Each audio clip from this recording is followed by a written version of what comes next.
नमस्कार, आप देख रहे हैं Neelam times media. Neelam times media में आपका स्वागत है। आइए नजर डालते हैं आज के मुख्य समाचार। विट्ठल रुक्मिणी मंदिर में 4 दिवसीय अखंड हरिनाम महोत्सव का भव्य आयोजन। बता दें, भिवंडी तालुका के वालसिंद स्थित विट्ठल रुक्मिणी मंदिर में हर वर्ष की परंपरा को निभाते हुए इस वर्ष भी अखंड हरिनाम महोत्सव का भव्य आयोजन किया गया। यह धार्मिक महोत्सव मंदिर कमेटी के अध्यक्ष डॉक्टर यशवंत दादा सोरे की अध्यक्षता में 4 दिनों तक श्रद्धा और भक्ति के वातावरण में संपन्न हुआ। महोत्सव के दौरान हरिपाठ कीर्तन, पालकी सोहड़ा, कालिया का कीर्तन तथा महाप्रसाद भंडारे सहित विविध धार्मिक कार्यक्रमों का आयोजन किया गया। इन कार्यक्रमों में हजारों की संख्या में श्रद्धालुओं ने उपस्थित रहकर भक्ति लाभ लिया। इस अवसर पर ग्रामीण विधानसभा के विधायक शांताराम मोरे, जगन पाटिल, नीलेश गुरव, संतोष सोरे, संजय सोरे सहित अनेक मान्यवर पदाधिकारी एवं सामाजिक कार्यकर्ता उपस्थित रहे। सभी अतिथियों का मंदिर कमेटी के ओर से अध्यक्ष डॉक्टर यशवंत दादा सोरे एवं पदाधिकारियों के हाथों स्वागत व सम्मान किया गया। महोत्सव के सफल आयोजन को लेकर जानकारी देते हुए कमेटी के अध्यक्ष डॉक्टर यशवंत दादा सोरे ने आयोजन के उद्देश्य और सामाजिक धार्मिक महत्व पर प्रकाश डाला। अशी बातमी कंसाला कळाली।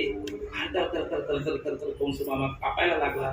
जसा कंस मामा कापायला लागला, कंसाने काय केलं, या बहिणीला आणि आपल्या बहिणीच्या पतीला, भाऊजीला उचललं आणि बंदीखान्यामध्ये टाकलं। हिच्यापोटी येणारा 8वा मुलगा तुला मारणार, तोच तुला जीवनामध्ये संपवून टाकणार। आता अगा मर बोलणं साहती, मर बोलणं सुद्धा लोकांना पटत नाही, मरण डोळ्यासमोर आहे। मग भीती वाटली।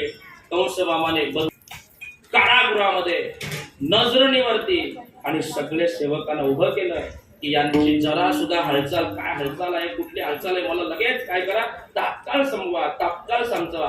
हे करण्याकरता त्या ठिकाणी सगळे नाना प्रकारचे त्या ठिकाणी सेवक उभे केले। पहिला, दुसरा, तिसरा, चौथा करता करता 6 बाळक आणि काय झाली, मारली गेली।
दरवर्षीप्रमाणे यावर्षीही आपल्या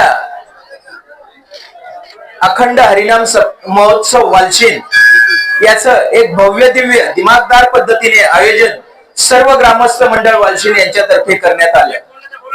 आज शेवटचा दिवस। आज कार्यक्रमाची सांगता झाली काल्याच्या कीर्तनाने। खरोखरच आपल्याला तसा विचार केला तर आपल्या या मंदिराला 41वे वर्ष होत आहे, परंतु या 2-3 वर्षात ज्या उत्साहाने आणि ज्या आनंदाने हा महोत्सव साजरा होत आहे ते बघून खरोखरच मन भरून येतं। असं वाटतं अशाच प्रकारचा गावकऱ्यांचा प्रतिसाद हा मिळावा. मी तर याच्या पुढे जाऊनही सांगेन की या पुढच्या वर्षीच्या महोत्सवामध्ये आपल्या गावात कोणीही कुठल्याही प्रकारचं अन्न शिजवू नये. सगळ्यांनी कीर्तनासाठी तर यावंच, परंतु महाप्रसादाचाही लाभ घ्यावा अशी मी आपल्या सर्व ग्रामस्थांना विनंती करतो. खरोखरच जर विचार केला तर वारकरी संप्रदायातील गजानन मामा सुतार असतील, प्रकाश मोगरे असतील, यांच्या माध्यमातून सर्व परिसरातील नुसतं भिवंडी तालुक्यातच नाही तर संपूर्ण ठाणे जिल्ह्यातील लोक इथे येत असतात. खरोखरच ते जे सगळ्या ठिकाणी त्यांची उपस्थिती असते त्याच्यामुळेच एवढ्या मोठ्या प्रमाणावर वारकरी संप्रदाय हा इथं येत असतो. खरोखरच मी मनापासून त्यांना धन्यवाद देतो. त्यांच्या माध्यमातून आपल्या गावाचं नाव लौकिक करण्यासाठी ते जे प्रयत्न करत आहेत त्यासाठी गावातील जी तरुण मंडळी पुढे येत आहेत त्यांना मी मनापासून धन्यवाद देतो. खरोखरच जर कमिटीचा अध्यक्ष जरी मी असलो पण माझ्यापेक्षा अपार मेहनत ही सर्व माझ्या संघटनेची आहे. खरोखरच मी त्यांना मनापासून धन्यवाद देतो. सर्वजण ज्या उत्साहाने ज्या आनंदाने या कार्यक्रमात सहभागी होतात, मी परमेश्वराजवळ प्रार्थना करतो की सर्वांना सुख समृद्धी समाधान आणि चांगलं आरोग्य लाभो, सर्वांच्या हातून अशी सेवा घडत राहो. खरोखरच वालशिंद गावाचं मंदिर सगळ्यांनाच माहिती आहे की संपूर्ण गावकऱ्यांनी गावकीच्या वर्गणीतून काढलेलं आहे. त्याचा कुठल्याही प्रकारच्या डेव्हलपरची मदत न घेता हा मंदिर उभा केलेला आहे. खरोखरच सर्व गावकरी हे अतिशय भक्तिमय वातावरणात या उत्सवात हजेरी लावतात, सहभागी होतात. अशाच प्रकारचा सहभाग जो आम्हाला अपेक्षित आहे तशाच प्रकारचा सहभाग सर्व गावकरी देत आहेत. त्यांनी अशाच प्रकारे तो देत राहावा. सर्व जे वारकरी संप्रदायातील सर्व लोक येतात त्या सर्वांचा मी मनापासून ऋणी आहे. सर्व जी मी आता मगाशी म्हटलं की जे युवक वर्ग आहे त्या युवकाने जी मेहनत घेतलेली आहे त्या मेहनतीला माझा सलाम आहे. सगळ्यांनी त्याचा सहभाग नोंदवावा अशी मी आपल्याजवळ प्रार्थना करतो. मी सर्वांनाच पुन्हा एकदा मी अध्यक्ष या नात्याने सर्वांचे मनापासून आभार मानतो आणि थांबतो. जय हरी. समाचार देखने के लिए नीलम टाइम्स मीडिया को सब्सक्राइब करें, लाइक करें, शेयर करें. धन्यवाद.